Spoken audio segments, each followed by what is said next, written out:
no one. Come and take your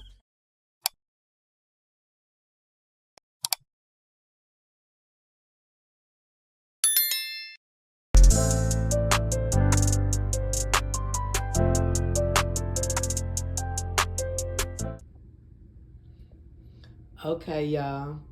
What we about to get into now is my grandmother. She is 95 years old. She 94. I don't know why I keep trying to make her older than what she is. She is 94 years old, and she got stories for back when she was born in 1930. And I go around my grandmother, and I can say one word, and that'll just trigger her to just start talking about everything. I ask questions. I tell her what other people in the family said. You know, I love my grandmother. Just how I was sitting up under her as a grown woman, I used to be like that when I was a kid. And even till this day, I'm just so mad it's snowing up there because I'm trying to go lay up under her again. But anyway, y'all, let's get into it. Let's listen to Granny tell all her stories. It's 1930 born with me and our family. All of them was boys. And I hung with the boys because there was no girls. I was raised up with boys. I was a tomboy. And I wasn't studying about no sex. And this bastard, Dad put him over there. I'm way across the hall over there. I was screaming like hell. But Dad couldn't hear me. He was over on the other end, on the L in the room over there. If he'd heard me, he didn't answer. So, well, what happened after that? Because the bastard got me pregnant. But I'm saying, did you tell anybody? Like, what you do? I told Mom. And they said, he forced himself on you. Well, back then, they didn't prosecute nobody, you know. I know. They ain't had no lawyers. So, why you ain't want to kill him the next time you seen him? They would never let nobody. I tried to kill the bastard. I done cut that fucker up and cut his coat up. He had one of them Navy coats. Right. I cut his damn coat up. I was stabbing that bastard. I couldn't catch him and stab him. He was running so fast. Right. Some said, stop stabbing and cut. I started to slice him. I cut that damn coat up so bad till they couldn't even sew it up. Right. He had the gauze shirt on, you know, with no sleeve. I cut the damn collar shirt, still didn't cut his damn back. That's how fast he was running. I told her about that shit. I ain't told nobody but her since I've been grown. That's the only somebody I've, you know, been close enough to talk to. And I told her about the shit. Now she gonna fix it like she wanna, but that's a lie. Dad and them picked that bastard for me. And they wouldn't let nobody come to the house, wouldn't let me go nowhere with no boy or nothing. I ain't want to go nowhere with nobody but Rob because that's the only one I loved. Aww. But they put the, back then, well, his dad is a blacksmith. Because his dad was a blacksmith. What did they make him, though? They made him shit. And then, when Paul got killed, Miss Hetty told me, I love you. Because you the only one that married in the family. And it ain't because I wanted him. Right. Because they put him on me. Right. That boy. That's why I tried to kill that bastard. I ain't never loved him. But that's what I said. If I have any girl, whoever they pick for their man, they the one got to live with him. I ain't picking their man for none one of my girls to go with. Right. They pick their own men. I don't play that shit. It's two things I don't do. And I let Donetta talk me into coming to her baby shower. That's the first baby shower I've been to in my life. Everybody jump on me. I thought you said you didn't go to baby shower. It was so much shit. Okay. Donetta and two older kids, I kept them kids for them, the girls, for them to what? When Ann was down there with you for 10 years, right. I kept them babies, and them girls had them babies under my name to, if anything happened to them for emergency. Right. So. You want all that? Yeah, oh, this gonna say. It looked like you keeping everything. Put that in. Donetta ain't never asked me for nothing. And she was here, her and her mama. And she said, Granny, will you come to my baby shower? If I had a chance to talk to her and tell her why I didn't go to baby shower. I was 11 years old. I was in Bethlehem with Auntie. Right. And Auntie's girlfriend was pregnant. Auntie girlfriend? Yeah. She one of her friends. No, it's her friend. Oh, her friend. Yeah. Okay. Her best friend. they had they made a bedroom for that baby. And that bedroom was pink and white. I never will forget it. Nikki, when I said, now you think I got some shit in here? That damn room was piled up with shit for that baby because this was that woman's first baby. And the lady, they gave her a baby shower. Right. And they put all of that stuff in that room for that baby. That baby had everything. That baby had enough clothes to last her until she got 12 years old if she could fit it. Right. And Maddie went to the baby shower. And she took me with her. Because I was up there. And when wherever Aunt Maddie went, she didn't leave me there with Uncle Charlie and the boys. She always took me with her. Wherever she went, she took me. Right. And when the lady had the baby, supposed to be a baby. It wasn't no baby. What was it? A 5-ball tumor. I'm going to tell you, Nikki, the thing had hair and everything just like a baby. What? That woman was so big, you would thought she was having 3 babies. And when the woman had the baby, it wasn't no baby. It was a 5-ball tumor. And do you know that woman cracked up? Because she thought she had a baby. And she had all that shit. And I said to her, if I ever get grown, I'm not never going to a baby shower. And I ain't buying nothing for no baby. That's why I never bought nothing. I wait till it come until I see it. I said, I ain't gonna never buy nothing for no baby. I ain't going to no shower. When it come, then I'll buy a gift. A 5-ball tumor growed like a baby in that woman. That woman was so big, you'd have thought she was having 2 babies. And it had hair on it? Yeah, the head had a face and a head. What? Like a face, but no eyes and no mouth. But it had hair. I gotta look that up. That shit. Girl, crazy. That thing bothers me. Did you get to see what you got? Yeah. You would never forget what it looked like, huh? That's it. Auntie kept me with her, let me saw that shit. And that scared me to death. I said, If I ever get grown and have some babies, I ain't gonna never give no baby shower. I ain't gonna never buy nothing for it till it come. And I don't. To this date, anybody in my family having a baby, I don't buy shit for it till it come. Right. Down there asked me to come, I come.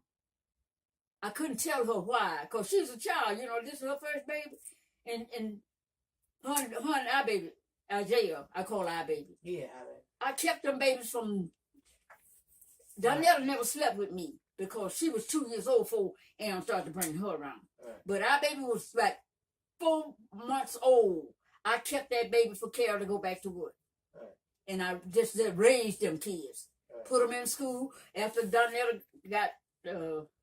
Ron got married with her mama, because her mama and them didn't want her to have nothing to do with it, didn't touch the baby. Everything the baby did was cute.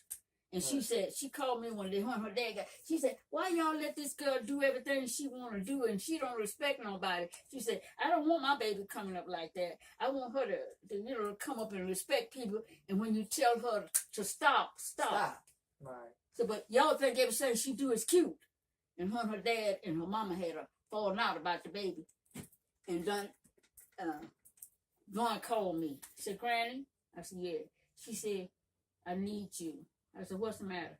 She said, I don't have no control of my daughter. Everything she do is cute. Mom and them let her do anything. She said, I don't like that. And said, we had an argument. We fell out about this. And she said, I'm moving with my friend right over on Miles. Well, you asked me, was that a church or a school or something? Yeah. That's where she moved with her friend over there. And she started to bring Donetta here. I would put Donetta in school every day and pick her up. And when her mama, she got so she couldn't go over there, she was going right here on Miles, that school right here on Miles on East Boulevard. Vaughn would pick that baby, would bring her over here at night, and she'd bring her here already dressed for bed. And put her to bed. I'd carry her to school, and she would pick her up. Right. And I did that until that child. Same thing with Shannon. Right. I carried Shannon to school, around there to Paul Revere, and then first he was over there on Martin Luther King. Yeah, on Martin Luther King in that building. I used to take him over there for Keisha, and then when he got so he couldn't go over there, he was over here on Harvard. Mm-hmm. I took him over there. I'm gonna keep this. and I go. Funny thing, when teacher met Juice Daddy, she brought him over there where I was picking up Shannon, and she brought him over there to meet me. And Shannon kept on getting in trouble at school around there, Paul Revere. This little boy sitting behind him was always thumping him on the back of his head. Right. And Shannon, they called me at school. Shannon cutting up, Shannon mad, crying. And I said, why I got to keep coming to school for you? But Shannon wouldn't talk. And so I asked him one day, I said, Shannon, I said, she called me. He was crying. You ain't do that middle. He was crying. So the teacher called me. I went over there and I carried him to the bathroom. I said, come on, we going to the bathroom. We went to the bathroom. I said, what's going on? He said, that little boy, I think you gave me this. Yeah, you want it. It's cute. This is like a kid's. Yeah, it's cute. I'm going to keep it. Thank you. He said, that little boy that sit behind me, he always thumping me on the head. I said, yeah. He said, and then when I look back, he act like he didn't do nothing. I said, you know what Granny wants you to do? He said, what? I said, keep an eye out for him. I don't know who gave me this. Well, I don't But really need it. I don't wear hats. So I said I was going to keep it and maybe Okay. give it to one of the grandbabies if they. Okay. And so, And these pants go with that scarf right there. You feel me? If you need to tie that around your neck and wear these, Oh, that's nice. so I told him, I said, act like you not paying any attention. I said, keep an eye on him. I said, if he pump you, you turn around and knock the hell out of him. Right. And Pooh did what I told him. Then the teacher called me. And I went out there. Because the last time I went out there, I carried him in the bathroom and I talked to him, but I whooped him before I talked to him. And I said, now, I don't want you cutting up in school no more. I don't have to come back out here for you.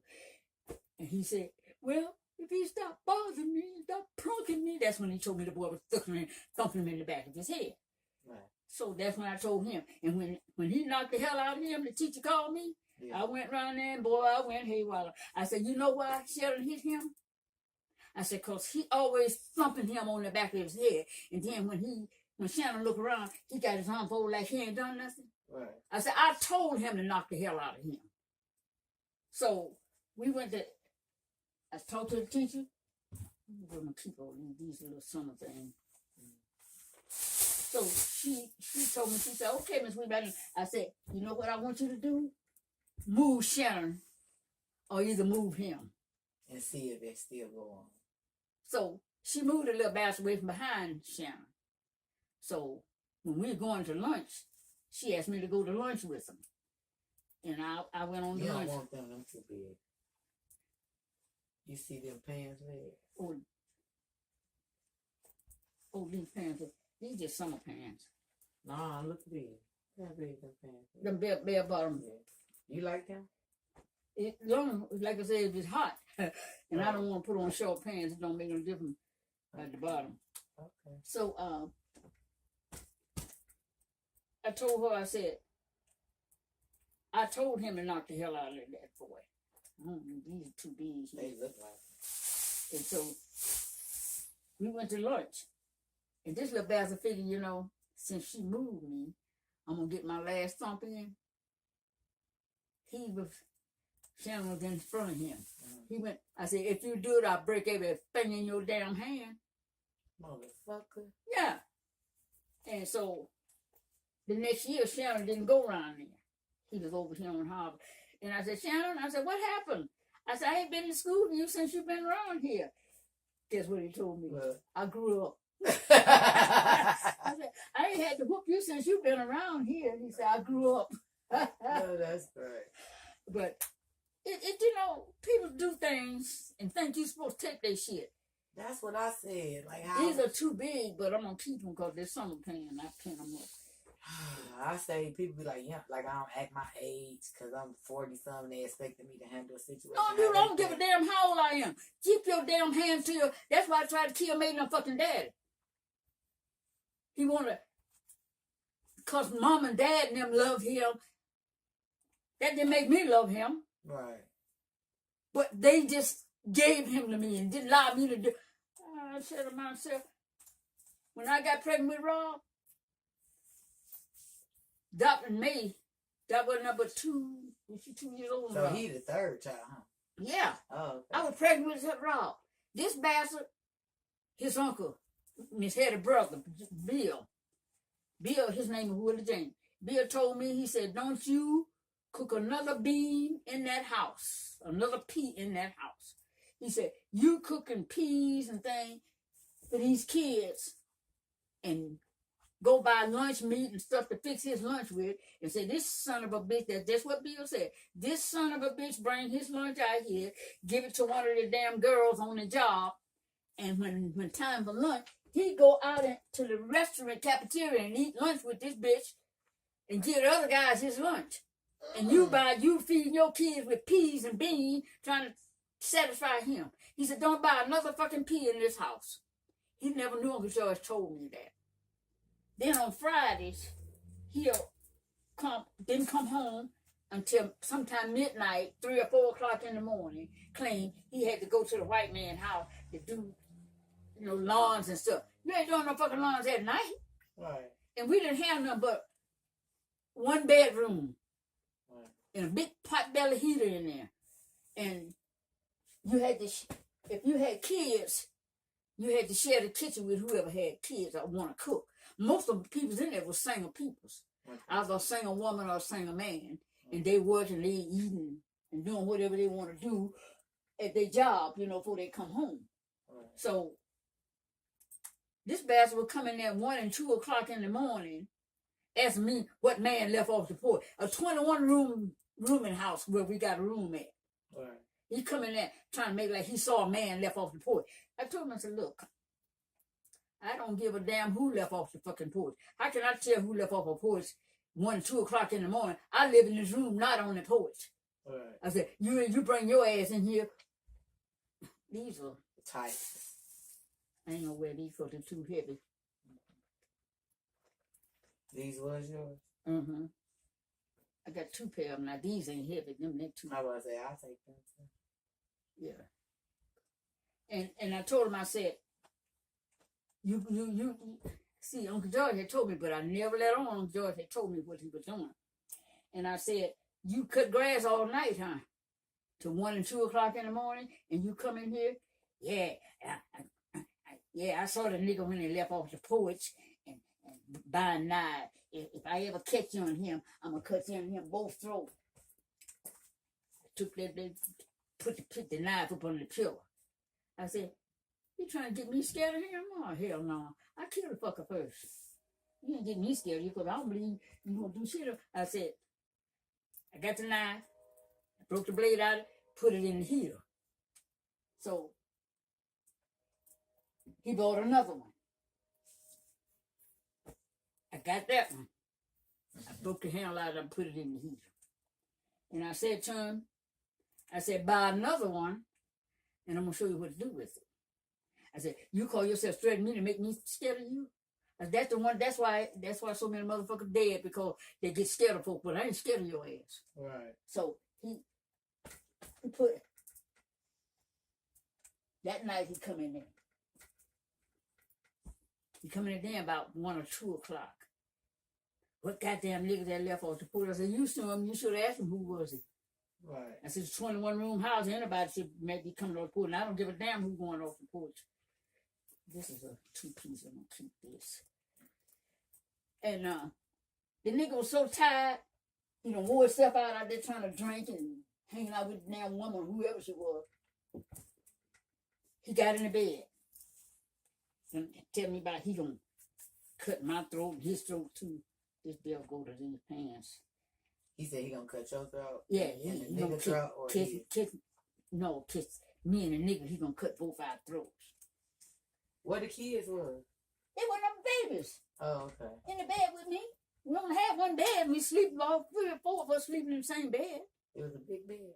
Yeah, one of them wide things, you know, Yeah. with a big old wooden headboard. Oh, okay. And so the nigga was so tired he got in the bed. I said, it's the third time, 3 strike ball game lot. I said, I done told that fucker. He don't believe it. I said, but mama said you can't tell him nothing damn you can show him. Girl, that nigga started snoring. He was so tired and sleepy. He started snoring. I called him 3 times. He didn't answer. I eased my hand up on that pillow and I got that 9. And when I hit the floor, that nigga missed me. He went out on the other side. He knew you was about to try to kill him? I told him if he bought a third one, I was going to kill him. I would kill his ass with it. I wasn't playing with him. So I got that 9. I was way out there with Rob. Pregnant with Rob. I chased that bastard. Boy, we did cat and mouse up under that bed, behind the bed, over on the bed. I'm crawling right behind him. And see, when they come in, you lock the door. Right. You had chains on the door. You know how Khalid used to have them chains on his door? Yeah. You had chains on the door and you locked the door. And he couldn't get that lock off that door to get out of there. And every time he run around, he was taking, turn the knob on the door, the lock on the door, and he got the lock turned off, but the chain was on it. Okay. And last time he went by, he got a chance to get that chain off that door. That nigga didn't have nothing but his shorts.